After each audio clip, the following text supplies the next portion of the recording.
this first set is dead even. Unbelievable combination. Wow. Beautifully done. What a great spot.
Welcome to the 2025 Rocky Mountain Throwdown Finals. Coming all the way from New Jersey, we have the current director of rackets at the Short Hills Club in New Jersey. He is part of the best dressed team on tour, Regalado.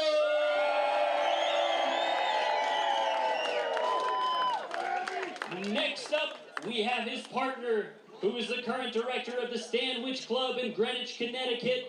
He makes up the other half of the #1 ranked team in the country, Jose Salazar. They've got some fierce competition tonight. It's the dynamic lefty duo, made up of the head paddle pro at Pelham Country Club in Pelham Manor, New York, and the 2024 men's national champion, Guillermo Nunez.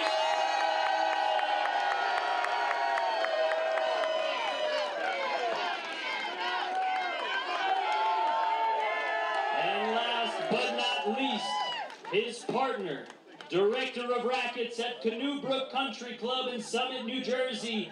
He's a 4-time national champion who will be inducted this year into the APTA Hall of Fame in March at the NJ Nationals, Drew Broderick!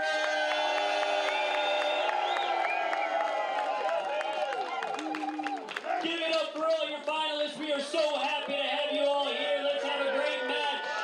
And thank you all for being here in Colorado. Let's go.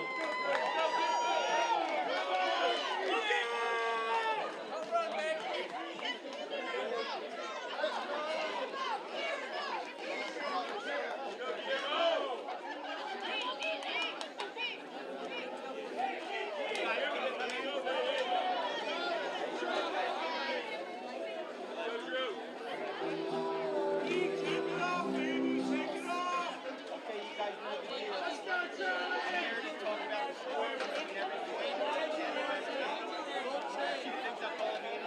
Hello and welcome to the 2025-2026 APTA Tour. We are live from a very enthusiastic Arapahoe Tennis Club in Cherry Hill Village, Colorado, bringing you the 2025 Rocky Mountain Throwdown with live streaming brought to you by the APTA membership and our tour presenting sponsor, Corian. Tournament support has also been provided by the following local sponsors: Bank of Colorado, Merchants and Company, Valvoline, Denver Beer Company, The Pickler, and Xenon Paddle. I'm Dave Broderick, along with Billy Horn, bringing you the men's final between number one ranked seeded Albi Regalado and Jose Salazar, taking on the number two seeds in Drew Broderick and Guillermo Nunez. Our chair umpire for this match is Charlie Bono. Billy, welcome to the booth. Thank you so much, Dave. Denver has raised the bar, officially raised the bar for the tour. Yeah, no, that was some introduction. I mean, they pulled out all the stops so far, to start this match off, and, hopefully the play is going to be just as exciting out here. I expect it to be. I've been looking forward to this one all week, ever since I saw the draw come out that Nunez and Broderick were going to play together, and that, if everything went accordingly, that they'd be playing Regalado and Salazar here in the finals. This is going to be a very good match here. I think just, I can certainly not do as good of a job as our PA announcer who took us out earlier on, but at the net on the left-hand side they have matching outfits, so in the ad side of the court is the director of rackets again from the Short Hills Club, Albi Regalado, and his partner with the black pom-pom hat to the right in the do side at the net from the director up at Stanwich Club is Jose Salazar, and on the baseline in the blue top from Pelham Country Club is Guillermo Nunez, and from Canoe Brook Country Club, his partner on the right side in the black top is Drew Broderick. It's an exciting crowd here in Denver. It's been a great tournament so far all day. I've done a couple matches, and this is going to be exciting, and I think it's something good for everyone here to watch. I do too. The contrast between not only righty, lefty, but just on the Broderick Nunez team of, Drew Broderick, who's, in my opinion, one of the best, if not the best competitor ever to have played the sport. So solid and patient, smart, tactically. And then his partner, Guillermo Nunez, who is about as exciting and dynamic as you get in the sport now. So between the two of them, that's two completely different styles. I've been, looking forward to see how they play. Saw a little bit of the semifinal. They looked like they were both having fun, carving it up. And Regalado Salazar, team that needs no introduction. Basically, the only player who has given them trouble is Nunez, at least this year. Yeah, and we kind of know what we're going to get from Regalado Salazar. I mean, they play a similar style to, what Drew's been playing for a while in terms of patience and controlling the tempo and controlling, the speed of play. But they do have a lot of offense. I think a big strength of Regalado Salazar is, they're so good and so solid that they force you to go for more, and they force you into, unforced errors, just because they're so solid. You really have to play patient with them, and, that's definitely Drew's strength as well. We all know, and I'm not wishing this, but he can keep them out there for 6 hours. But then, to your point, we have Nunez standing next to him, and, he puts a lot of pressure on players in a way different way. He likes to step in. He likes to take the ball early. He likes to blitz. He likes to attack overheads. So Nunez's movement and moving forward and taking the ball early is the way he puts pressure on the other teams as well. So, yeah, it's going to be an interesting matchup to see how it plays out. And I mean, all four of these guys know how each other plays.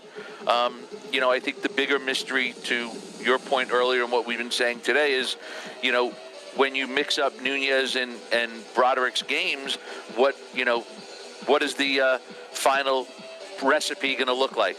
What is the finished dinner going to look like? That's right. I mean, sometimes 1 + 1 can equal 3, and 1 + 1 can equal 1, depending on how those styles match up and if they, buy into the overall strategy. I was listening along in the semifinals, and I thought you and Patty had some good comments about, when it's a big point time, that Nunez will put it away and play, put the fun away and play a really solid paddle point, which I expect to see a lot of tonight. Yep, and Billy, we see here we have from the quarterfinals on, Regalado, Salazar, and both team Broderick, Nunez, pretty routine matches in the quarterfinals. Semifinals, to your point earlier, Broderick and Nunez playing Luke Ranger and tournament director and pro at Arapahoe Tennis Club, Matt Puig. Pretty routine. Towards the end, we were talking about it, where Broderick and Nunez really started putting heavy spin on the ball, giving Granger and Puig a little bit of trouble. Regalado Salazar had a little bit of a, close match with Benitez Castro, 7-5, 6-4, but they pulled through it. And listen, I'll tell you what, Benitez Castro were very impressive in their play with Regalado Salazar. It was a really good match, tight match. I think we talked about it, and I don't know if I was ever concerned that it might go to a 3-set or it might be an upset, but they played them well. They're a solid team. They're a very solid team, Benitez and Castro. They're great guys. They play a lot of the tournaments this year, and they should be very happy with the result here. It looks like Jose Salazar is going to serve, and to your point, just to add on to that, Castro and Benitez have had some, really good results this year throughout their tournament play. That's right. I think they were round of 16 finishers in both Chicago Grand Prix and Philly Grand Prix. It's the best of 3 sets, no ad scoring, server's choice. To my left on the court, from Summit, New Jersey, Drew Broderick and his partner from New York City, Guillermo Nunez. To my right on the main court, from Morristown, New Jersey, Libero Regalado and his partner from Greenwich, Connecticut, Jose Salazar. Salazar and Regalado won the toss and elected to serve. A lot of introductions tonight, Billy. I like it. Can't do it wrong. If you are just joining us, it is Jose Salazar at the bottom of the screen with the hat on, and his partner Regalado, who's in the same outfit, on the left side of the bottom of your screen with no hat on. And then Drew Broderick in his usual ad court position at the top of your screen, and Guillermo Nunez on the deuce court. Just to confirm, Billy, what you were talking about earlier about, because you can't say enough of how well they played, Benitez and Castro, they did the first 2 Grand Prix of the year. They made it to the round of 16 in both of them. Really good showings. Absolutely. They've been getting better and better as a team. I ended up running into them a couple times early last year, and you could just tell that each time we played them, they were getting more and more solid. They were harder and harder to hurt. And I just imagine that has continued this year. And that just brings up a good point, that just to let everyone know that the APTA Tour consists of 15 events with 5 Grand Prix. As we mentioned, we already had Chicago Charities as well as Aronimink down in Philadelphia. The next couple of events that'll be coming up are going to be in January, the Boston Open. The next Grand Prix after that is February, Short Hills Invitational. The Midwesterns, February 21st. And then all coming down to March 6th at the APTA Nationals in Summit, New Jersey at Canoe Brook Country Club. Yeah, 5 Grand Prix this year amongst all the other tour events. I think the APTA has done a fantastic job bringing more and more high-level paddle opportunities to all the players around the country. Pretty quality first point here, Dave. It's been going on for a while. I've been looking at my notes and I'm looking up going, wait a minute, did I miss something? But no, here we are, starting the first point. And, again, I think this is it's a great atmosphere. If you're just tuning in, I would suggest when you get time, go back and watch the opening to this match. Matt Puig and his staff and his tournament committee did an amazing job, and I think this is something where the fans they turned out because I think they know they're in for something special. Absolutely. It's a good ending to what has been a great day of paddle around the country. We have this tournament. We have the Long Island tournament, which has been going on all day, and those finals, men's final is going to be tomorrow, and that's going to be between Christian and Murphy, and Leon and Vauclair, who have put on a real display today. I watched them earlier today, and they looked extremely exciting. Played a 36-minute paddle match. I don't know if that might be a world record. Must have been a lot of no-ad scoring games in there. There must have been a lot of deuce points in there. I don't know if there were a lot of deuce points in there.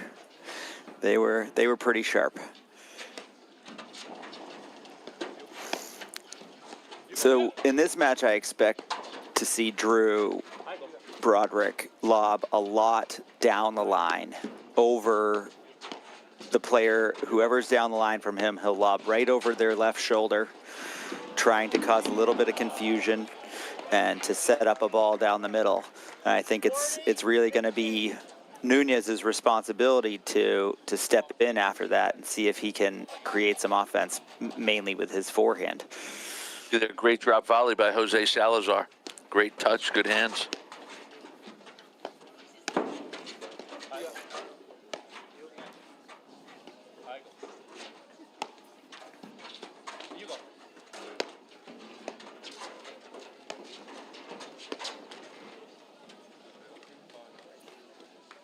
Game, Regalado, Salazar. Regalado, Salazar leads 1-0. And I think, Billy, when you watch that first game, I think that's the way Salazar and Regalado play. I'm going to say it, and I know Alvy and Jose are going to get mad at me like they always do, but, they don't do a whole lot other than win. That's what they do. There's not a lot of flashiness. They don't hit great shots. They're just solid. They don't miss, and they make you work really hard. They don't give you any. I mean, they don't give you anything. Everybody at home saw the pace of those overheads, and maybe paying attention to how slow they are. But they're landing within 6 inches of the baseline pretty much every single time, and there's not a whole lot you can do there. Right, and you talk to a lot of people that or might be watching tonight's live stream. They watch them, previously, and they say, well, why don't people do more with those shots? Well, if they could, they would. It's not that easy. They get the ball deep, and they do a really good job of, taking what you give them. If you give them balls that they can attack, they're really good at attacking. If they give you balls that, you just have to play it safe and keep it in play, they're really good at that as well. Having watched them a couple times this year, actually having played them in Philadelphia, it feels like they are bringing a little bit more fast tempo play when they get that short overhead. You'll see them hit a lot of rollers towards the nick. I think Salazar specifically has upped that power of that drive quite a bit this year. And they're attempting to keep that tempo just a little bit faster than last year, and I think that's a result of learning and growing and wanting to be, better as a team each year. I think when you're sort of the top team for a while, and teams are coming after you, so you have to stay fresh, you have to change, you have to get better.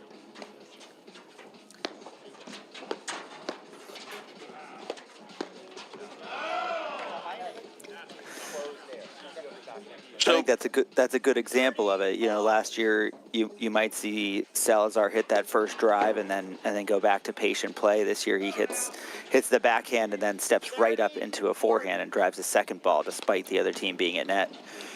And Billy, I was just going to make a point that with Broderick and Nunez, one of the tough things is going to be, and you saw it on the last point where Salazar took advantage of it a little bit, is, with the lefty-righty, how often are the lefties where they just sit on the backhand side, where in this format when, Drew and Guillermo are both lefties, when they're at the net, the player on the left-hand side of the court, he should be more the volleyer, and the player on the right side should be hitting more of the overheads. So I think that's going to be interesting because that's the one thing that they're really not used to when they play lefty-righty, is to just sit on their backhand volley and have a set role as the volleyer or the overhead person. That's a great point, actually. I had not thought of that one. It's a very unfamiliar position to be in. And I was watching it, and I thought about it, and then it happened like one or two times in a row where that drive down the middle, again, there was a little bit of uncertainty, and, hopefully for the fans and Broderick and Nunez, they'll figure that out as things go along.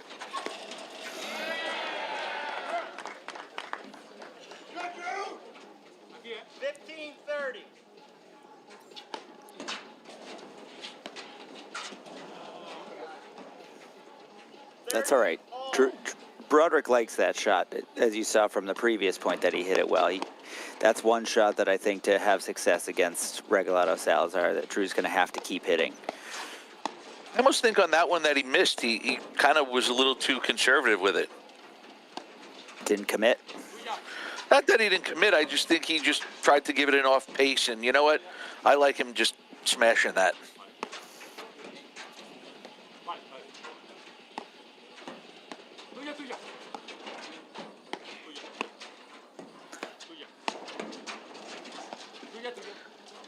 I think from the baseline, if you're Broderick Nunez here, I think a tactic that, that we're going to, I think they're going to have to try to do is, Drew's going to have to try to get Regalado Salazar moving around, creating a little bit of movement, and allow Nunez to kind of do some damage with his drives and his blitzing. And, as we see there, a little bit of confusion in the middle. But, I think that's going to be the strategy. Or the game plan is, Drew's going to move him around, create some openings, and I think Nunez has to be the one to really finish things off and put pressure on them. I agree with that, and I think that ball up the middle where there was a little bit confusion, that's also a result of Broderick almost always, if not always, playing with a righty. And generally playing with a righty whose primary weapon is their forehand. So down the middle has been kind of traditionally his ball to take.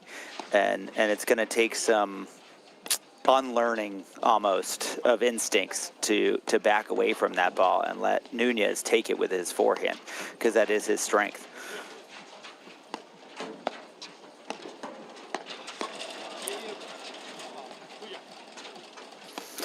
Salazar Regalado have to be careful of that shot there, that one.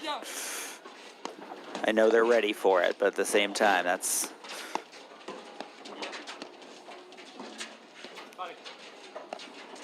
I mean, again, we talked about it earlier, and it's just look how hard it is winning points. And I think this is what I was talking about, where Drew's creating a lot of movement right now You know, and I think in his mind, you know, he's been here, he's done it, so he knows that, you know, it might not pay dividends now, but, you know, maybe further down the match it's going to.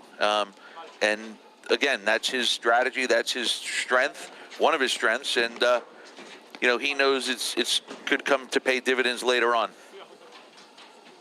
It's a very effective, from Broderick, it's a very effective way to play. And one of the reasons it is so effective is because his contact point on both his lob and his drive is in a very similar position. Nice move by And there we see the there. blitzing by Nunez moving forward.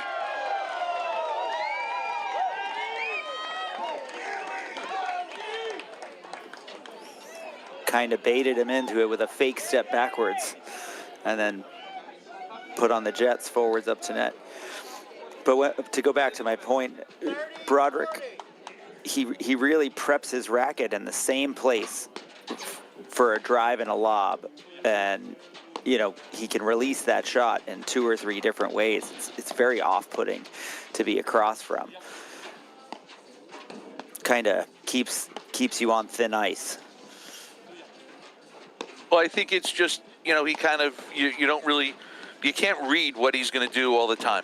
That's right. So everybody out there listening, just remember, with early racket preparation, you can create deception just by being ready early. Love that.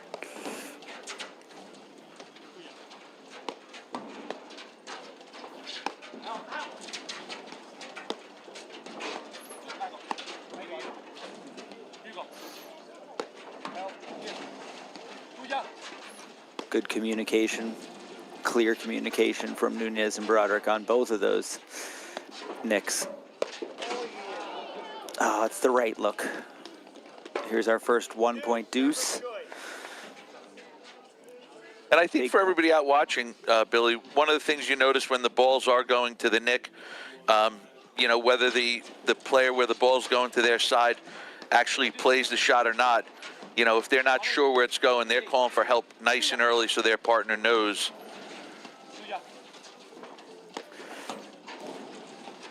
Right, the second there is uncertainty of which screen that ball is going off of, you will hear the help call almost as or before the ball is even bounced.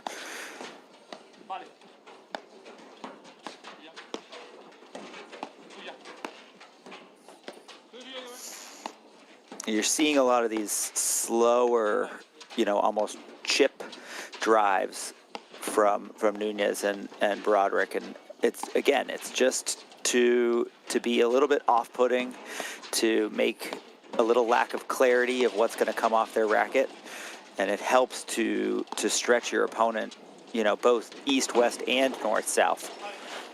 Well, and I think the other thing, you know, to add to your point there is, maybe that wasn't the right one to go for there by Nunez. But, you know, I think also with that little chip drive, it's also bringing them closer to the net to give them a little bit more to lob behind them, to move them a little bit, because, you know, if you let any team sit on the service line, you know, it's going to be hard to create any kind of movement. So they're using that chip drive to get them a little closer to the net, to create some space to move them back and forth. Here's the DJ again. Look at the dance crowd. I think I'm booking a ticket next year. Billy, there's no shortage of fun here.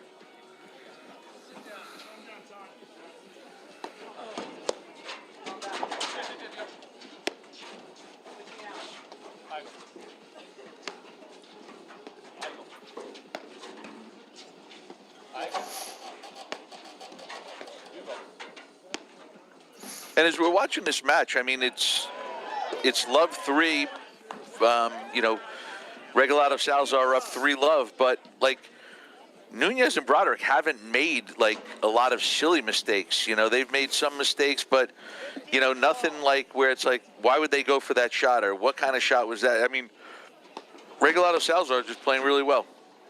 Yeah, it's right. It's mostly just been about execution at this point. I think both teams are kind of playing their style of play, and it comes down to a missed opportunity rather than a bad choice for the most part. One team making the most of their opportunities, and the other team, making that little lack of execution at the wrong moment. But thus far, Regalado and Salazar have just been as solid as they could be.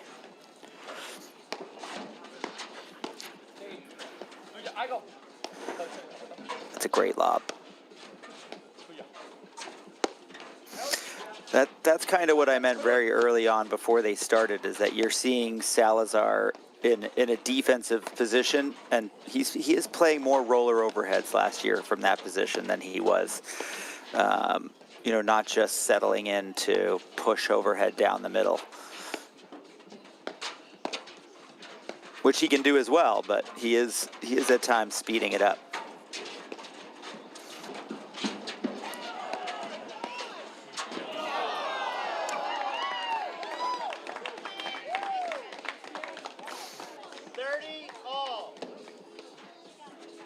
Right. Hey, Billy, the crowd is certainly getting entertained. Without a doubt.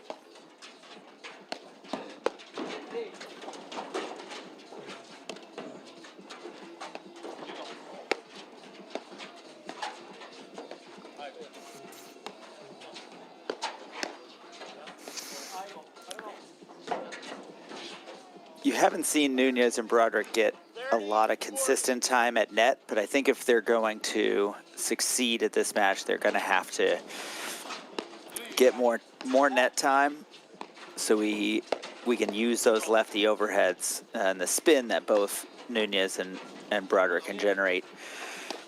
Here we go. I'll tell you what, Regalado Salazar is also, they've done a really good job of lobbing relatively deep so that the lefty spin hasn't been a factor so far. That's true. I think Nunez or whoever is taking the overheads might have to take a little bit of risk and continue spinning from, even if they're a little behind that service line. Because, you can be as patient as you want, but I think when Regalado Salazar are at the back, they are happy to play for 6 or 7 hours. Right, that's one of the things we talked about earlier, is that they play the patient game as good or better than anyone these days, but they have the explosiveness and the weapons that they can hurt you when they have the opportunity. You go.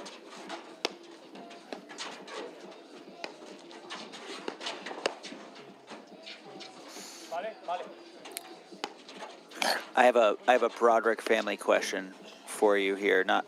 Has Drew ever played the deuce court? When he first started playing, he played the deuce side, because that's where lefties played.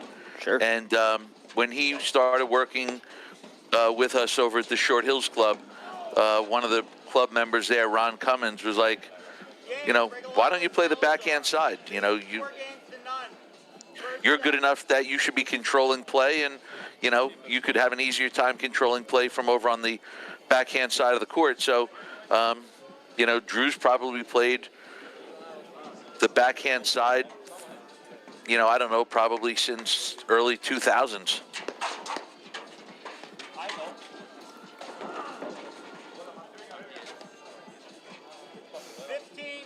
Once in a while, I always want them to give the net team a different look.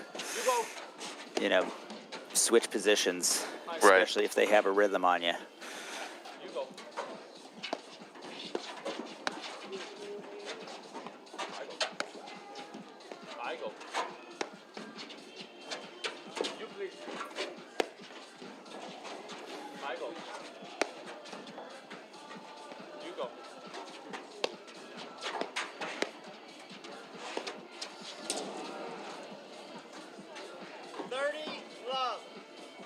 I would maybe, to your point, when they're on the baseline, I would like to maybe see Nunez over on the backhand side. This way, his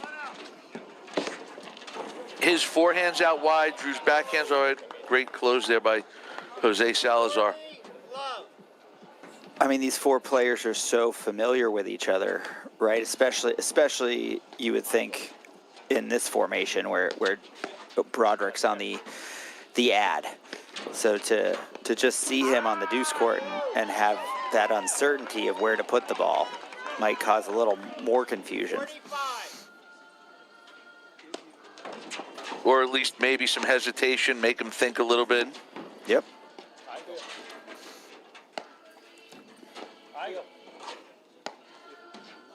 I go.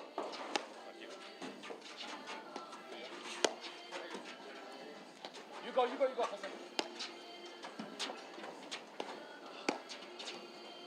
go.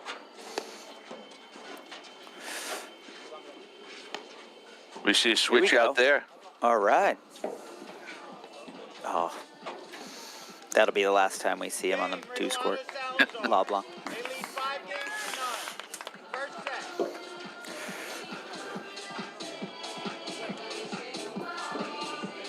set. Corient is the official wealth sponsor of the APTA's 2025-26 season. Corient is a fee-only wealth manager who puts their clients at the center of everything they do.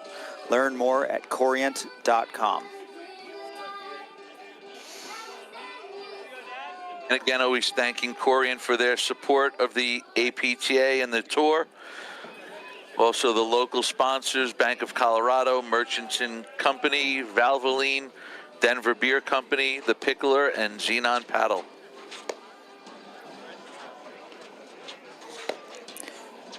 What do you think? What can we do if Regalado and Salazar are locked in, not making a lot of unforced errors, not giving you a whole lot to work with as usual. If we're Nunez and Broderick, what can we do to break it?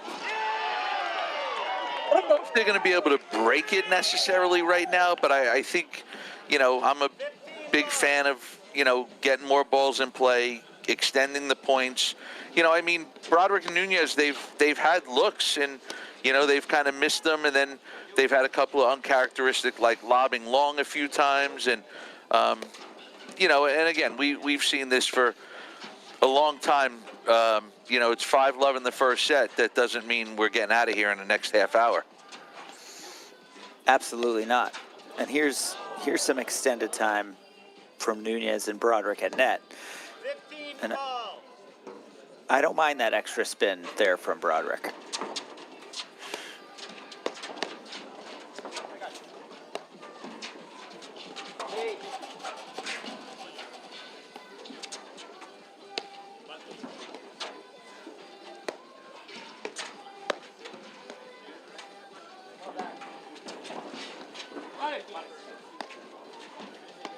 Yeah, Regalado Salazar have definitely tightened things up, since their last match.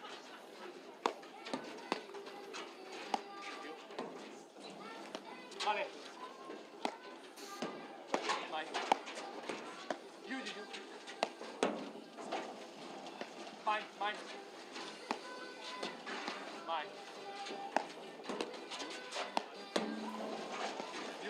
You see Nunez almost standing in the middle of the court. You please, you carry it.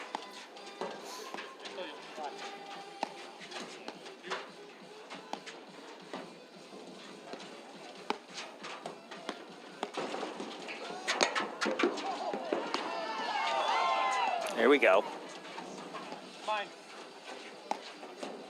Viene.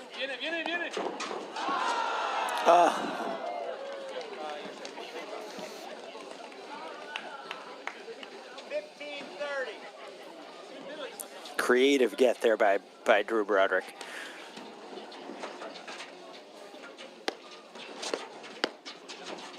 Oof.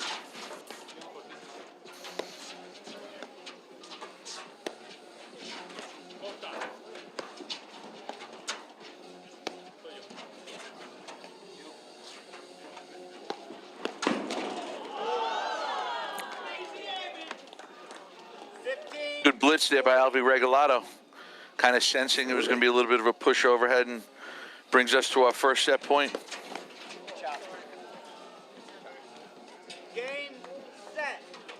about as flawless of a set as you could play. We'll be right back in just a moment after these messages right here on the ATTA YouTube channel with live streaming by CSM Media and match statistics provided by Court Director. At Corient, wealth management begins and ends with you. We believe the more personal the solution, the more powerful the result. We treat your goals as our own. We never lose focus on the life you want to build. And our experienced advisors design custom-built strategies to help you get there. It's time for a wealth management experience as sophisticated as you are. It's time for Corient.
Welcome back to the APTA Tour. I'm Dave Broderick here with Billy Horn at the Arapahoe Tennis Club in Cherry Hill Village, Colorado, with the men's final between Drew Broderick and Guillermo Nunez, playing against the #1 seeds of Alvi Regalado and Jose Salazar.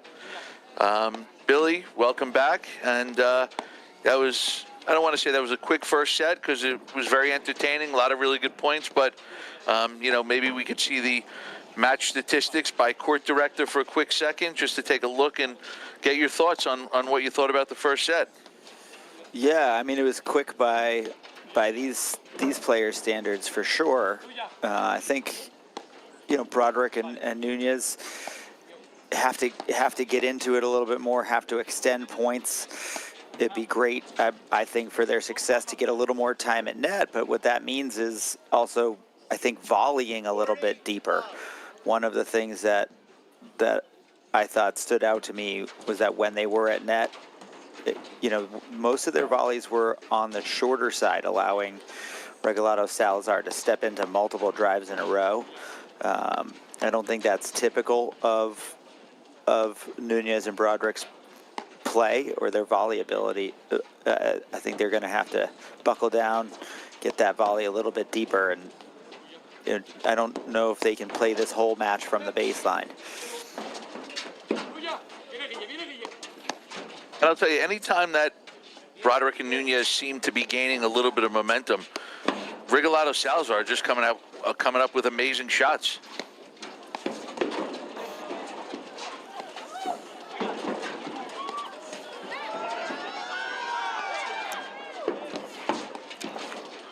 Unbelievable. What an amazing point here.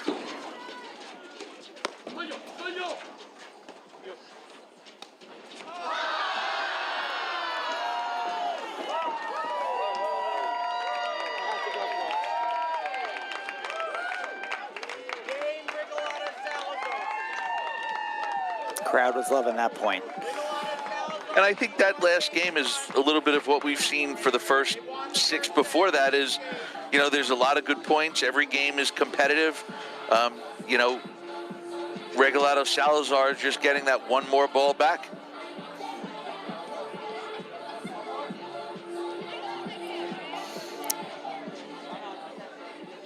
I love our dance party over in the Deuce Court corner over there at the top of our screen. Oh, yeah, they're dancing.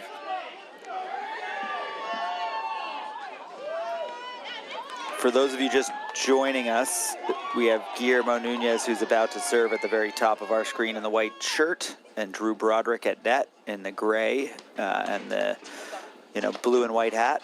And at the bottom of our screen in the deuce court is Salazar and his partner Regalado in the ad court.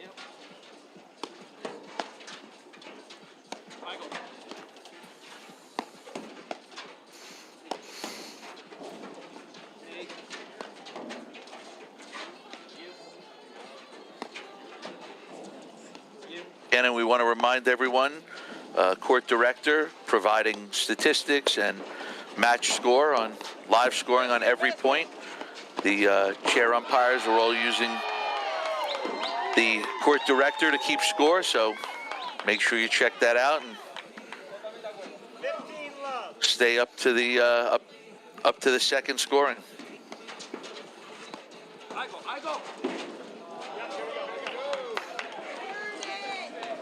30 love.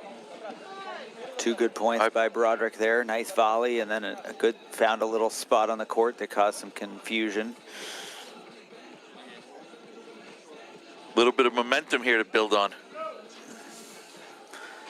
As you were saying earlier, every time they do get a little bit of momentum, this is where Regalado Salazar have dialed in and broken that. And I think if you're Nunez and Broderick, the score of the first set was 6-love, but it could have been 7-6. To them, they lost the set. That's all it comes down to. So, I don't think they're panicking. I don't think they're, in panic mode yet. It's just they lost a set. They know you need to win 2 out of 3 sets to win the match, and they're going to keep playing. 40 love. And there you saw, I don't know if we'd ever say a traditional lefty-lefty point, but lefty-lefty solely hitting to the deuce court, and really Drew is so tight to net the entire time, allowing Nunez to take the bulk of the overheads and not switching play from left to right, from deuce court to ad court. They strictly stayed middle screen and then deuce court. And it, helps with positioning when you do that on the court and you don't switch play left to right. And I think especially with Regalado Salazar that they can expose that movement. When you move the ball and go side to side, they can, they're going to take advantage of that because they're so, they're so talented and they're so good. Second set.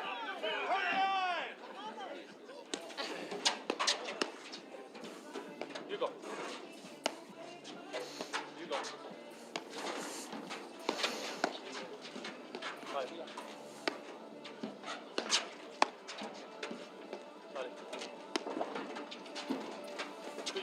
Billy, and we talked about it earlier on today in a couple of, the earlier broadcasts about how, it was great for these 4 players to go out to the tournament in Denver. Like we talked about, there are, tournaments in Long Island, New York. There are tournaments down in Maryland. A lot of activity this weekend, a lot of tournaments going on. And, for these guys to go out to Denver and play and show off their talents, that's great for the Colorado platform community and for the Denver paddle, Colorado people that play paddle out there to get to see this.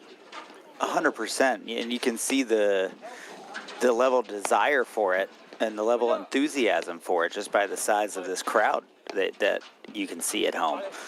And there's a couple hundred people in the background, all having a great time and enjoying their Saturday night, watching some of the best, if not 4 of the best paddle players that this sport has to offer. And I think, if you're playing in the event and, again, tournament director Matt Puig's done a fantastic job in this event. He had the PTI 15 plus yesterday. He's got the men's tour event going on today, doing a really great job. And, if these 4 guys go back and, tell other people what a great event, what a great venue, how the crowd was interactive, how much they appreciated it, this is still pretty early, relatively new tournament that, it just takes the people watching it and a good atmosphere to create a little traction. That's absolutely right. I mean, it looks like a really fun event. They've done a great job. They got their DJ going. Looks like a beautiful outdoor setup up there. 40, love.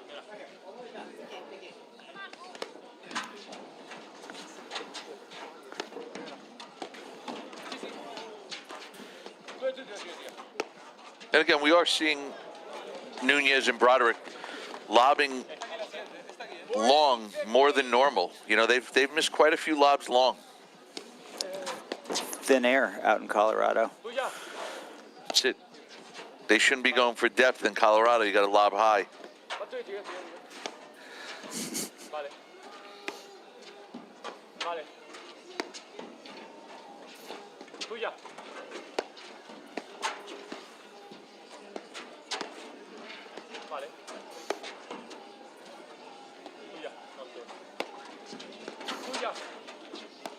And I'd like to see Drew, when they're on the baseline, look to step in and hit one of his two-handed backhands, not just allowing Salazar and Regalado to keep dumping balls down the middle. Game, Regalado, Salazar. They lead 2 And games to 1 in the that's a second miss, set. I think, Dave, that's been a little bit typical in this match, where Nunez does not miss that short forehand that often. I don't know if he doesn't have a target or, is concerned about someone closing in on him there, but he usually keeps his head down and just hits that ball with confidence, and that's one thing we're seeing a few too many misses. No, when we look at these match stats that were just up there, and Regalado Salazar winning, I think it was 65% of the points, and again, that's we talked about that early on about that's one of their strengths. One of their strengths is just they don't lose points. They make you work for every point. They don't give you a lot of freebies, and they just they play every point like it's it's the most important point.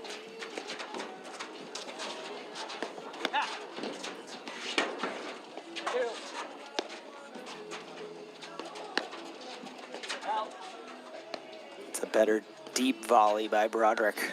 We weren't seeing a lot of those deep volleys in the first set. Yeah. Love 15.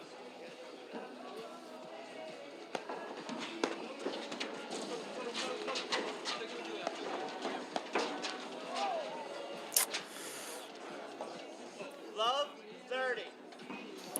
It's a big moment in the match, I feel like, if Broderick and Nunez are going to make a play. Yeah, they kind of have to hold this game, I think. Got to play a couple solid points here to get back in this game and keep this second set even. 15-40.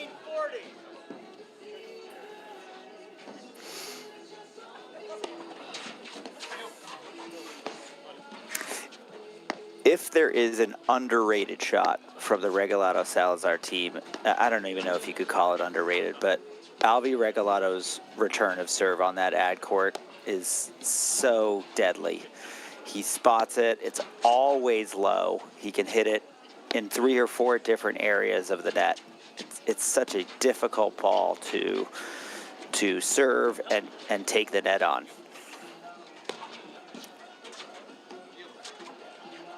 You talk about how patient these guys are, but they have all these weapons out there that can really hurt you.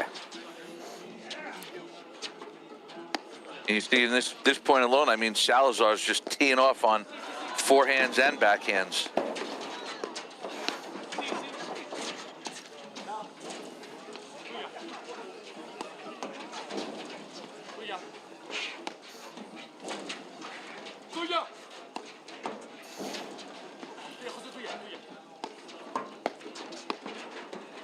Billy, I'm going to tell you something that I'm noticing here that, it's not everybody may see it or may see what's happening, but Regalado Salazar are not giving Broderick Nunez many opportunities for offense. Absolutely not. The lobs are pushing the net team back to the service line. from the baseline. Their overheads are so deep.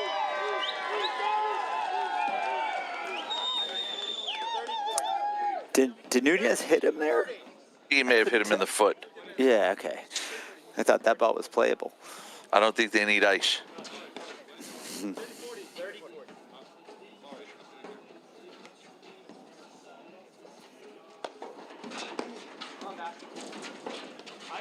You know, the big return there by Albie Regalado.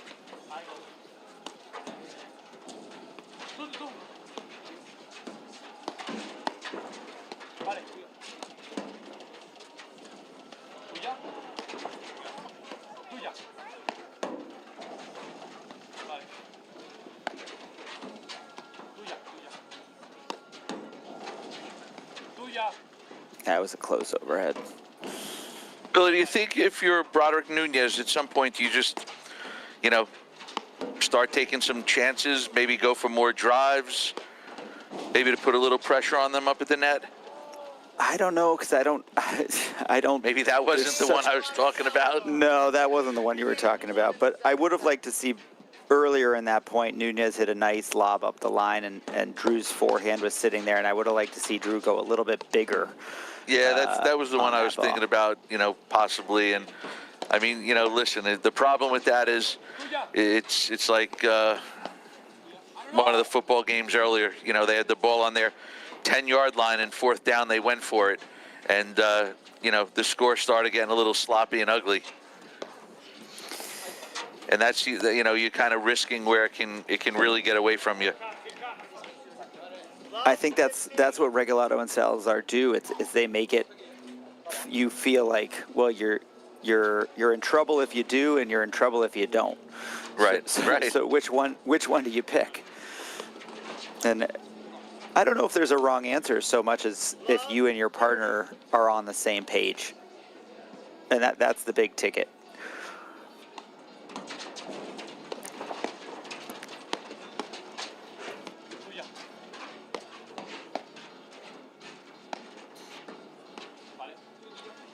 Regalado Salazar, the one thing you have to say that they've done since day one of showing up on the paddle circuit is they volley and they volley and they volley well.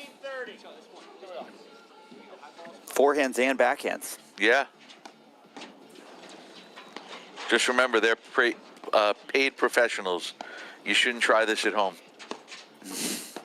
Stand 8 feet off the net, and because that's the risk. You can get it dipped down to your feet. 15-40. But that's the backhand you wanted him to step into earlier, Dave, talking about step up. Yeah, hit no, that that's the one I wanted. Yeah. Wow. And listen, like one time, you know, the great John Milbank once said, you don't get let cords lobbing.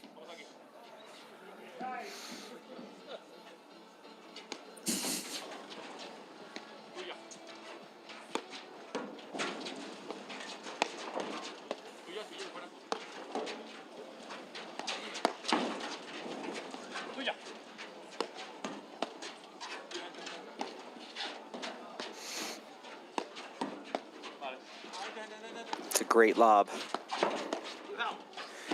That's where I think both of us would like to see Drew go a little bit bigger. And that time I don't think he was quite on balance, but if he can get a little bit better stability there. Nunez hit a nice lob up the line. Ball was well above net height to Drew's forehand. Server's choice. All right, big point.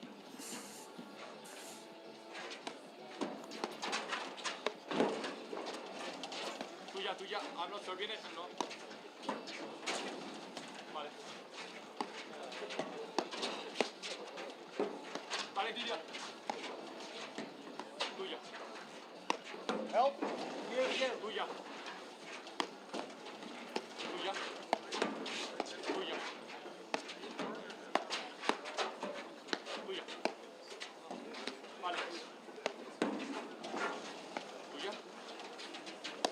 Also, again, they have such good net coverage, Regalado Salazar.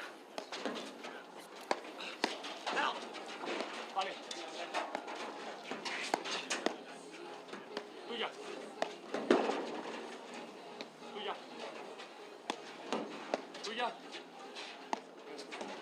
Tuya. All four players really dialed into this moment. Kind of sense how big it is, the difference between, you know, 2-3 and 1-4.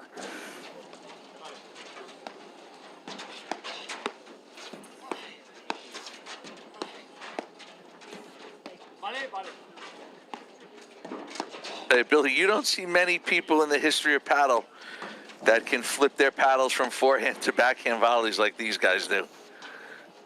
No. And they keep a much closer to a tennis-ready position, traditional tennis-ready position, than, you know, that paddle-ready position.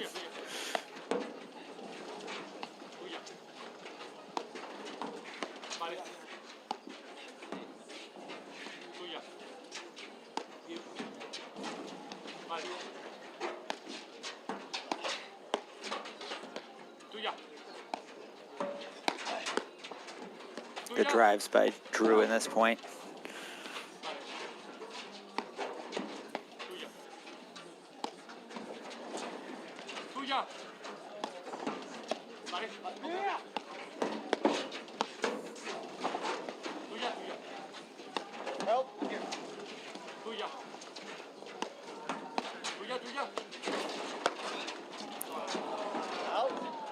Long. That's a good look. It's a great paddle point there. I liked how Broderick and Nunez played that one. That was the one he wanted. Absolutely. Absolutely. He saw it early. He moved up. His paddle was ready. He just missed it. That's kind of been the story of this match.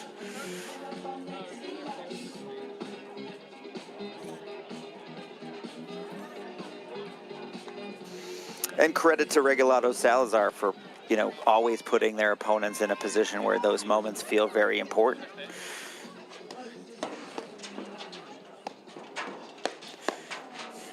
It's not easy when you don't get a whole lot of opportunities in a match to, when you finally get one, to execute on it. See a little lefty-lefty confusion there.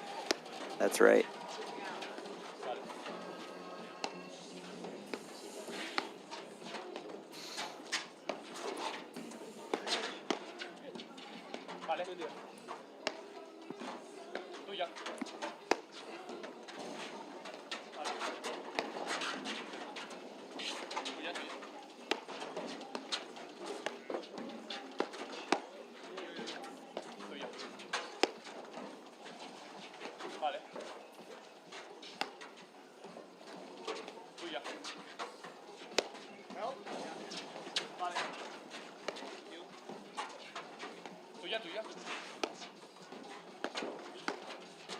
Vale.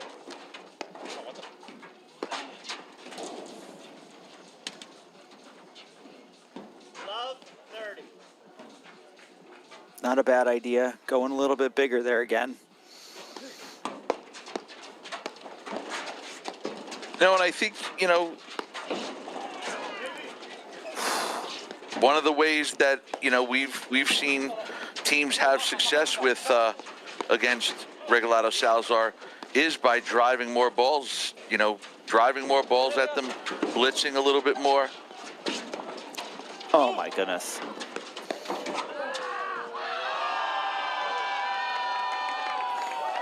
But an amazing point here.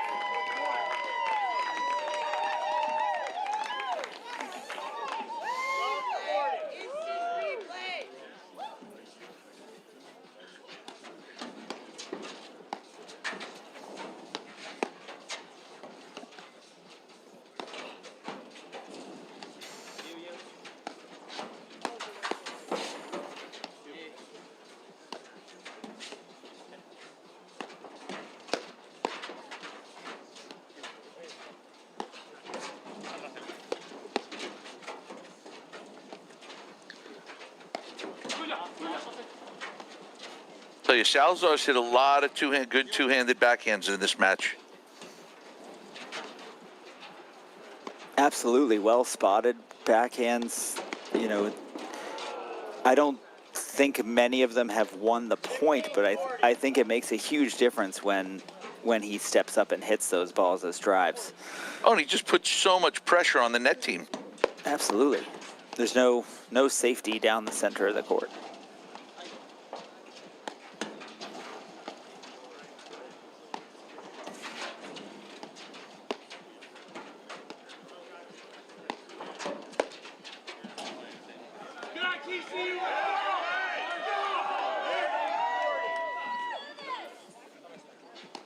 Crowd wants more.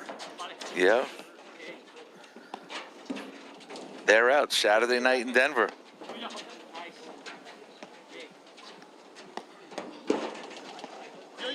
They're not ready to shut the party down.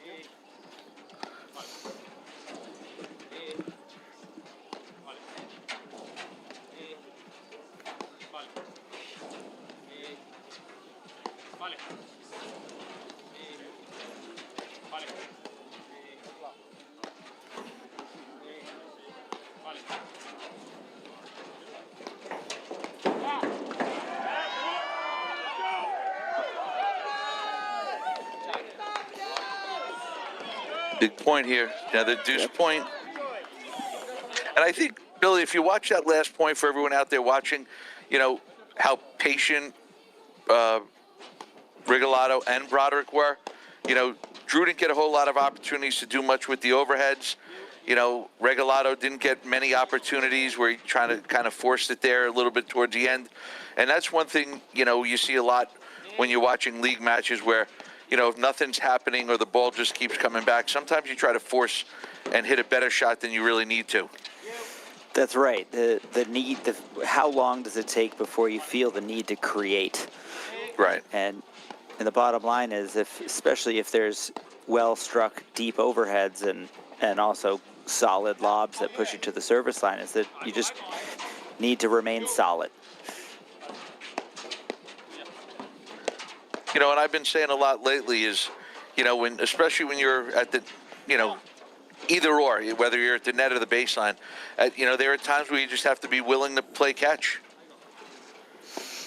You know, just throw the ball right back to them. You don't have to make it a great shot because it might not be there.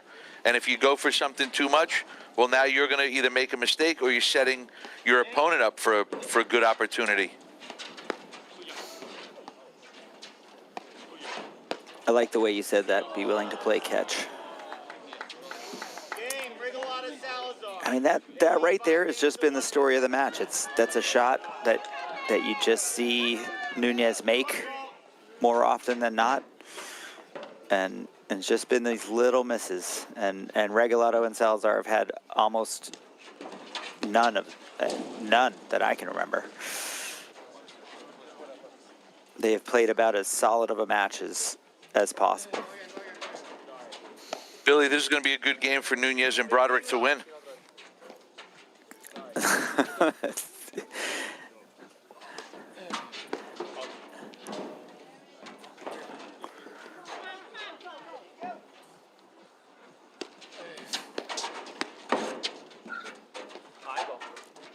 Billy, and again, we want to remind everyone, there will be live streaming tomorrow the finals of the Dwayne Hayden tournament out in Long Island tomorrow morning, 9 o'clock. That should be a very good match. You have Christian and Murphy taking on Leon and Vauclair. I watched both of those teams separately earlier today, and they both look very solid. You know, that's a solid draw in Long Island. Always is year after year. To make it to the finals of that tournament is a tough task. Should be a really good final tomorrow morning.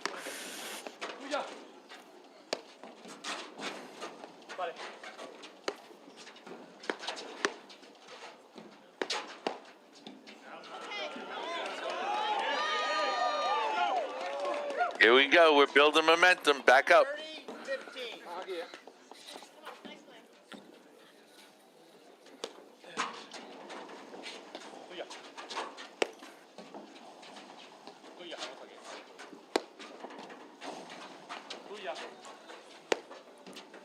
You're like, these are really good lobs by Nunez, and, you know, Salazar's just not giving him anything.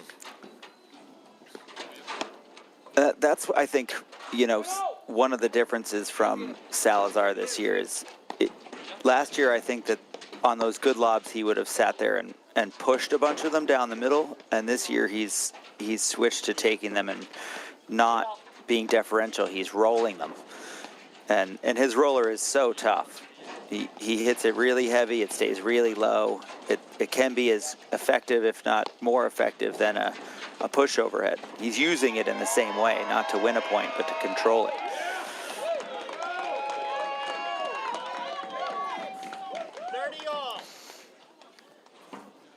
We've been here a lot today at 30 all and deuce, and from here on out, it's been the Regalado Salazar show. So let's see if we can break through if we're Broderick and Nunez and win a couple big points. And that's a great point. I mean, they've won Salazar Regalado. That, you know, they've won all the game, a lot of, you know, almost all the game points. You know, a lot of big points, 30-all points. You know, they're playing them really well. That's right. That court director stat earlier was something like 60% of the points in favor of Regalado Salazar.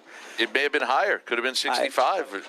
It might have been. I'd be curious, you know, what the discrepancy is. It's from 30 all on, because pretty much every game has been competitive.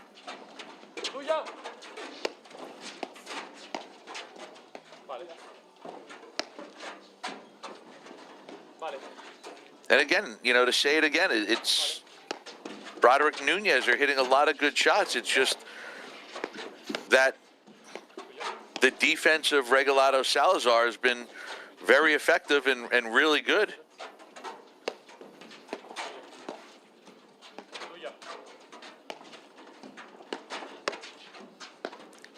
You know, I think one of the things we teach is, you know, when you're on the baseline, you're looking to try to create opportunities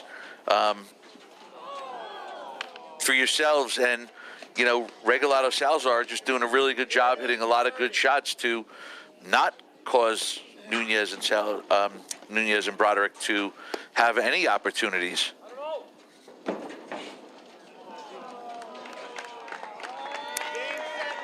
Very good playing by Regalado Salazar.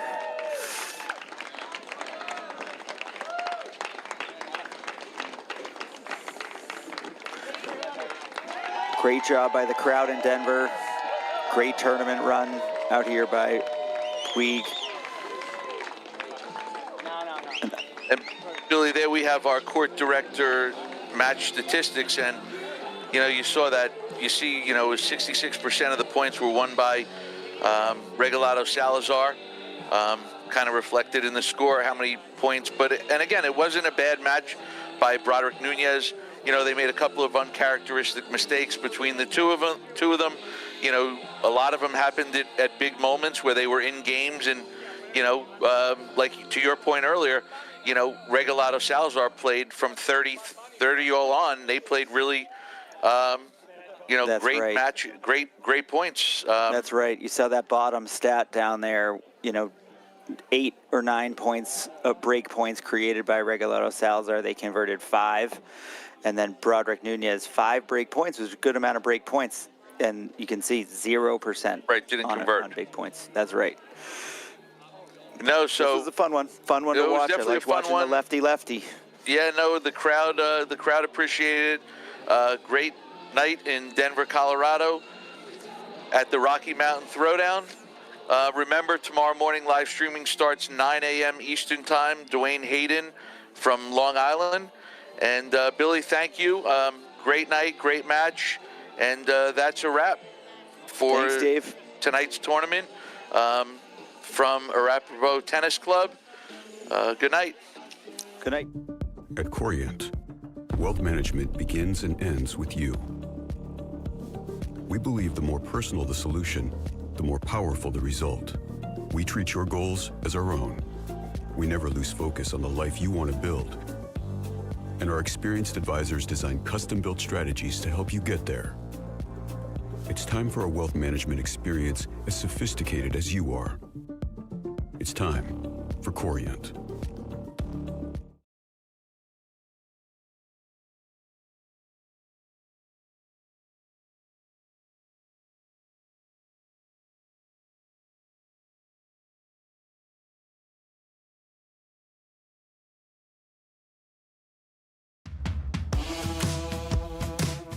Hi, I'm Diana Williams, and I'm an APTA umpire.